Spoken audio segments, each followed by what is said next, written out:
Vocês devem estar lembrados de um caso lamentável que aconteceu no dia 13 desse mês, no bairro Luzia, aqui mesmo na capital sergipana, e que um idoso de 94 anos de idade morreu logo após cair dentro de um fosso de um elevador. Nós mostramos inclusive isso ao vivo aqui com Priscila Andrade, quase que horas depois do ocorrido.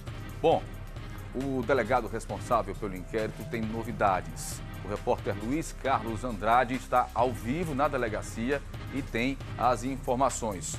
Alô, alô, Luizão, muito boa tarde para você. A polícia, de fato, já concluiu as investigações de quem é a responsabilidade. Boa tarde.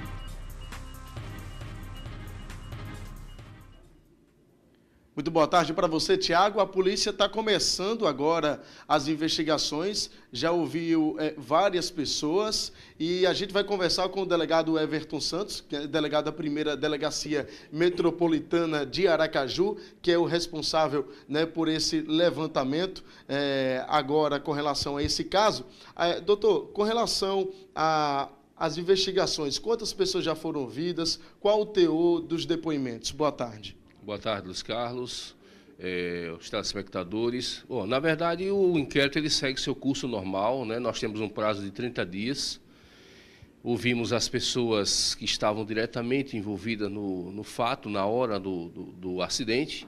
Ouvimos os familiares, ouvimos moradores, funcionários do condomínio, isso dá cerca de entre 8 e 10 pessoas aproximadamente. Na próxima semana vamos marcar os responsáveis pela empresa, os técnicos, né, da empresa de elevadores, da manutenção dos elevadores, e recebemos o laudo do IML, que demonstra que a queda que levou o idoso a óbito provocou exatamente uma hemorragia crânioencefálica.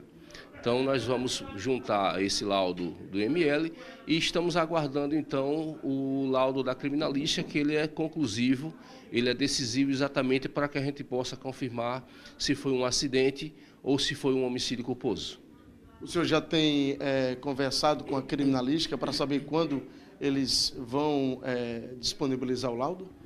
Bom, eles têm o prazo também, o prazo do inquérito de 30 dias é o prazo também da liberação do laudo da criminalística. Então, nós temos aí a dinâmica do caso da morte, né, através desse laudo. Ele vai dizer que altura foi que caiu, ele vai dizer se o elevador estava parado em que andar, se foi algum defeito do elevador, se não havia a delimitação para que os condôminos não passassem ali. Enfim, a gente vai também, ao final dessa investigação, passar alguns ensinamentos para que outras pessoas não venham a incorrer no mesmo erro e outras pessoas também não venham a se acidentar, porque está sendo comum essa queda de elevadores, esse problema dos elevadores e morte de pessoas de queda exatamente na execução dos serviços desse tipo de elevação e descida dos aparelhos. Os responsáveis pela empresa que estava fazendo toda a manutenção do elevador lá no condomínio já foram ouvidos ou o senhor ainda irá conversar, irá buscar a empresa responsável? Bom, na verdade, o proprietário da Expel ele fez um relatório do que aconteceu no dia e esse relatório ele será transformado em termos de declarações e nós vamos confrontar o relatório, as provas subjetivas, que são os depoimentos, com os exames, tanto do ML como o exame da criminalística. As provas subjetivas elas devem convergir, devem seguir para o mesmo rumo, para que a gente possa transformar isso tudo em um relatório de inquérito policial e o promotor possa ou pedir o arquivamento, se for o caso de acidente, ou abrir a ação penal, se for o caso de crime de homicídio culposo. Tiago tem uma pergunta, pois não, Tiago? Delegado, muito boa tarde, prazer revê-lo, bem-vindo sempre aí ao Balanço Geral Sergipe, viu? Olha, nós mostramos no momento em que aconteceu, quase que horas depois, a nossa equipe chegou lá e mostramos ao vivo, fomos inclusive a única emissora a mostrar o fato ao vivo, né, naquele momento, e realmente foi uma situação muito difícil. Eu pergunto ao senhor o seguinte, é possível já chegar numa linha de entendimento, de investigação, que o condomínio também possa ser responsabilizado, até porque, segundo informações, não havia a devida informação por parte do próprio condomínio, né? da manutenção do elevador?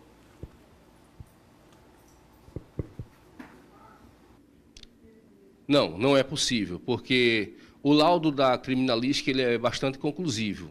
Ele tem que dizer se a digital do idoso foi a última a abrir o elevador. Ele vai ter que me dizer exatamente a altura onde o elevador estava, se estava parado, por que ele estava parado e a porta se abriu.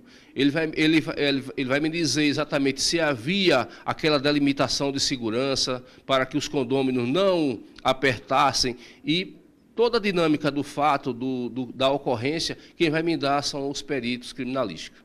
Sinalização Obrigado, adequada. Santos, delegado da 1ª Delegacia Metropolitana de Aracaju, esclarecendo os fatos. Segue com você, Tiago. Obrigado a Luiz Carlos, obrigado ao delegado Everton, estamos sempre à disposição. Acho que a cereja do bolo nessa questão toda aí é exatamente saber se havia naquele momento a devida sinalização da empresa e até mesmo do condomínio, informando aos condôminos daquela manutenção preventiva ou corretiva, enfim. Eu acho que deve-se partir por aí, não é isso? Bom, agora nesse momento no Balanço Geral Sergipe, na capital sergipana, 1h32, vamos à participação dos nossos patrocinadores.